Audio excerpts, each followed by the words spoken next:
बेखायनो जोंनो प्रमद बर'नि गोनांथि नङा बिटिसिआव जोंनो हाग्रामा महिलारिनि गोनांथि बेखायनो जोङो लोब लोब इयुथफोरा दिनै हाग्रामा महिलारिखौ फिन खनसे बिटिसिनि चिफ हिसाबै जोङो लुगैदों गोथै थैखानाय हाखर सिङाव फबखानाय मानसिखौनो जावनानै बिथांनि खर'खौ आरोबाव माने हास'नानै गालांनायखौ नुनो मोन्दों आरो खुलुमबाय रायजोफोर गिबियावनो बयनिसिमबो आंनि अननाय सिबिनाय खुलुमनायखौ जासिहरबाय लोगोसेनो आसा खालामो नोंथांमोन बयबो मोजाङै दं आरो अरायबो मोजाङै थाथों होननानै इसोरनि खाथियाव आरज गाबबाय दा मोननैसो आयदा लानानै दिनैबो नोंथांमोननि थाखाय मोनसे भिडिअ लाबोबाय आसा खालामो नोंथांमोना भिडिअखौ जोबजासिम नायलांगोन दा बाथ्राया जाहैबाय थैखांनायनि उनाव मानसिखौ आरोबाव माबा साजा होनो थाबावो नामा दा आं बेखौ मोनसे सोंलु जोंनि गासैबो रायजो राजाफोरनि सायाव दा बाथ्राया जाहैबाय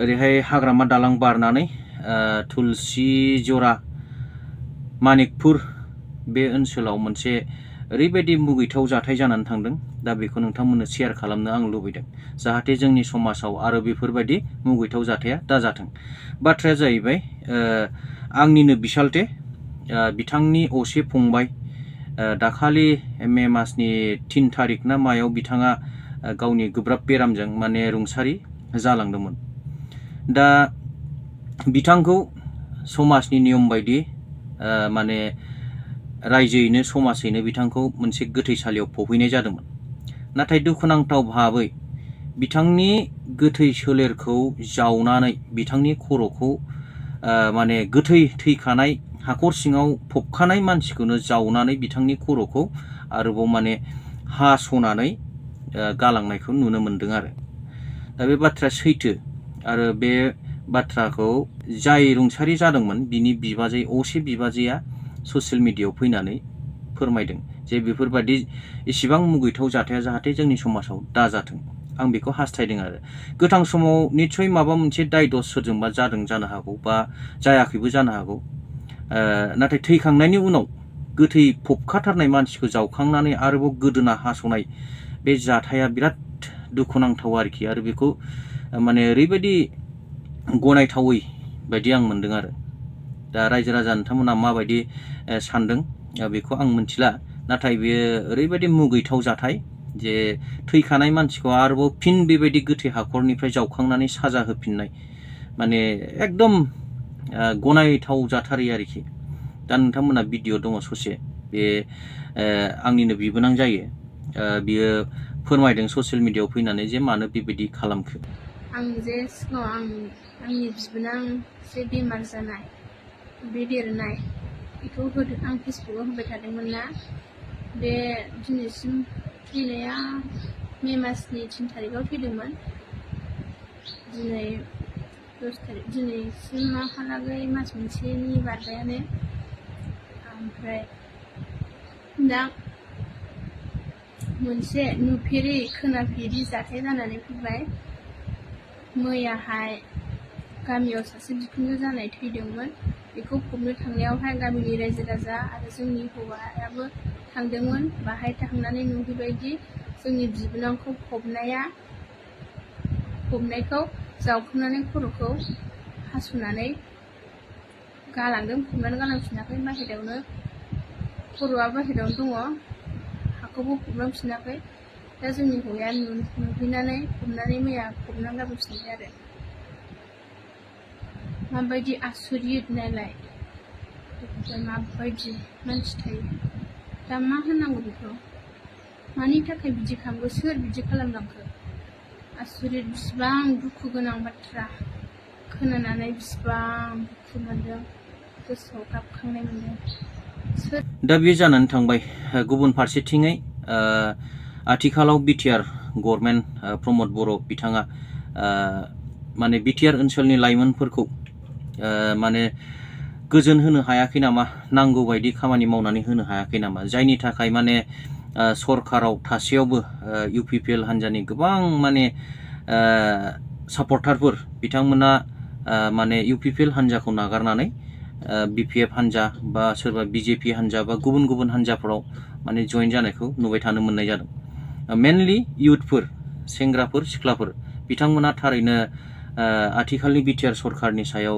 माबा मोनसे माने फोथायनायखौ माने नागारनाय बायदि मोनदों आरोखि आङो आंनि मोन्दांथिजों दा बिनिबो माखासे भिडिअ दं जे गोबां UPPL हानजानि सापर्टारफोर बिथांमोना UPPL हानजाखौ नागारनानै BPF हानजायाव जइन जानाय। बेखायनो जोंनो प्रमद बर'नि गोनांथि नङा बिटिसिआव जोंनो हाग्रामा महिलारिनि गोनांथि। बेखायनो जोङो लोब लोब इयुथफोरा दिनै हाग्रामा महिलारिखौ फिन खनसे बिटिसिनि चिफ हिसाबै जोङो लुगैदों। दिनै बेसेबां साख्रिनि पस्ट दङ दाबो दिनै बिटिसिआव दिनै प्रमद बर'आ मानो होनो हायाखै? दिनै बिथाङा अनलि एडभार्टाइजमेन्टल' होयो, नाथाय बिथाङा जों साख्रिनि जि रिजाल्ट बेखौ दिनैसिमबो बिथाङा होनो हायाखै। बिथाङा फ्रि कारापसननि खोथा बुङोमोन। दिनै बोरै फ्रि कारापसनखौ जोङो दिनै मोनसे बुकआव दिनै जाय बुकआ दिनै 500 दाम बेखौ जोङो 15,000 लानाय खोनादों। बेफोर दिनै मानि थाखाय जाबाय थादों? दिनैसिम प्रमद बर'आ जिखिनि कारापसन जाबाय थादों बे कारापसनखौ दिनै मानो संदाननो हायाखै? दिनै जाय मानसिफोरा कारापसन खालामदों बिथांमोननो साजा होनो हायाखै। बेखौ जों प्रमद बर'खौ गोख्रों खावलायदों। बिथाङा फ्रि कारापसन नाम लादोंमोन, बिथाङा फ्रि कारापसननि खामानि माव। दिनै जों माखासे जायगाफोराव नुबाय थादों कारापसनानो कारापसन। बेखायनो प्रमद बर' बिथांखौ जों खावलायदों, नोंथाङा दिनै बिटिसिनि जौगानायनि खामानि मावनो हायाबा, बिटिआरनि इमप्लिमेन्टेसननि खामानि मावनो हायाबा नोंथाङा जिरायनांगौ। दाखालि बय दिल्लीयाव जोङो बड'फानि जों मुसुखा बेखेवदों, लामा बेखेवदों, ग्रेट, नोंथांखौ जों खुलुमो। बिनि थाखाय नोंथांखौ साबायखर बावदों। नाथाय बेवहाय जे अमित शाहआ दिनै बेवहाय एटेन्ड जानानै बिथाङा जे बुंबाय बिटिआर एकर्डजों जिखिनि इमप्लिमेन्टेसन जानो गोनां, डेभेलप जानो गोनां बियो 96% जौगाबाय। दिनै माखासे मानसिफोरखौ जोङो UPPLनि माखासे मानसिफोरखौ बेवहाय आखाइ खमनाय नुबाय। जों सानदोंमोन UPPLआव माखासे गोरों मानसिफोरा दङ। बिथांमोना माखौ नुनानै माबोरै 96% जौखोन्दो जाफुंखो दिनै बिटिआर इमप्लिमेन्टेसना? मानो थाखाय आखाइ खबखो? बिथांमोना जाम्बा नामा, लेखा गोरों नङा नामा? बिथांमोनाथ' मोनथिगौमोन। बिथांमोना बुंनांगौमोन, नङा अमित शाहजी, जोंनि बिटिसिआव 96% जौखोन्दो खामानिया जायाखै, दिनै 20%बो जायाखै। बिथांमोना बे खोथाखौ बुंनांगौमोन। नाथाय बिथांमोना बे खोथाखौ बुंनायनि लेखायै उल्थासो बिथांमोना आखाइ खबनानै बिथांखौ बरायदों। बेयो जोबोद लाजिथाव बाथ्रा। बेयो UPPLनि थाखाय जोबोद लाजिथाव बाथ्रा। खुलुमबाय, आं दुफां बर'। दिनैनि नैबे गोथार बुब्लियाव जोङो बिटिसिनि बारग' चिफ सार हाग्रामा महिलारिनि नुजाथिनायाव दिनै जोङो BPF दोलोआव जोङो दिनै जगदान जाबाय। आं हिसाबै गोदो UPPLआव खामानि मावदोंमोन। बेनो रिजोना, जिहेथु जोङो मानगोनां दानि आथिखालनि बिटिसिनि चिफ प्रमद बर' बिथांनि माखासे जे खोथा होनाय, माखासे थांखिफोरखौ लानानै जोङो प्रमद बर'खौ सापर्ट खालामदोंमोन। हाजार हाजार इयुथफोरा दिनै प्रमद बर'नि थाखाय जइनिं जादोंमोन। नाथाय दिनै जोङो दिनैनि बेलायाव जोङो मोनथिनो मोनबाय, जिहेथु प्रमद बर'आ जोंनि माखासे इयुथफोरखौ मावनायजों नङा, बिथाङा खोथाजोंल' दिनै खोथा होनानै दिनै 5 बोसोर बारलांनो हमबाय। बेवहाय जोङो दिनै मोनसे थिरांथा लाबाय, जिहेतु प्रमद बर' बिथाङा जोंनि इयुननि थाखाय दिनै बिथाङा मोनसेबो खामानि मावनो हायाखै।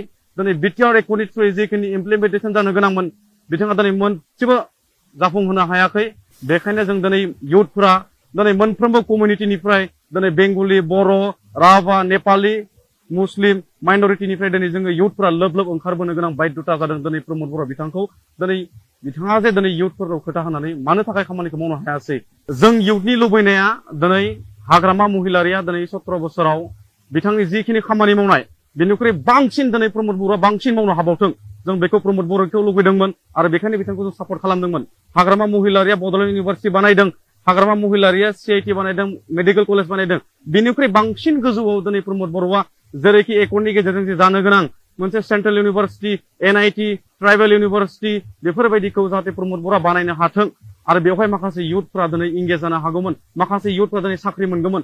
बे थांखिखौ, बे मिजिंखौ लानानै जों प्रमद बर'खौ सापर्ट खालामदोंमोन। नाथाय दिनै सरकार जोबनोसै, बिथाङा दिनैसिम बेफोर खामानिखौ मोनसेबो मावफुंनो हायाखै। मानो थाखाय हायाखै? बेखायनो जों इयुथ हिसाबै दिनै बिथांखौ सोंखारिदों, नोंथाङा जुदि बेफोर खामानिखौ मावनो हायाबा नोंथाङा थारैनो गावनि जि बिटिसिनि चिफ बेनिफ्राय नोंथाङा रिजाइन होनांगौ आरो बेवहाय गोदान मानसि सोनानै जाहाथे बिटिआर एकर्डजों जिखिनि इमप्लिमेन्टेसन जानो गोनां बे जाहाथे गुबुन सासे लिडारजों दिनै जाफुंसारनो हायो। जों बेखौ नोंथांनिसिम खावलायदों। दिनै इयुथ हिसाबै नोंथाङा मा खालामखो? नोंथाङा माखासे मिशन मुं लादोंमोन। दिनै नोंथांनि मा मोनसे मिशना साक्सेस जाखो? दिनै नोंथांनि जि मोनसे मिशन लादोंमोन बेयो टटेलि फेलर होननानै जोङो बुंनो नांगोन।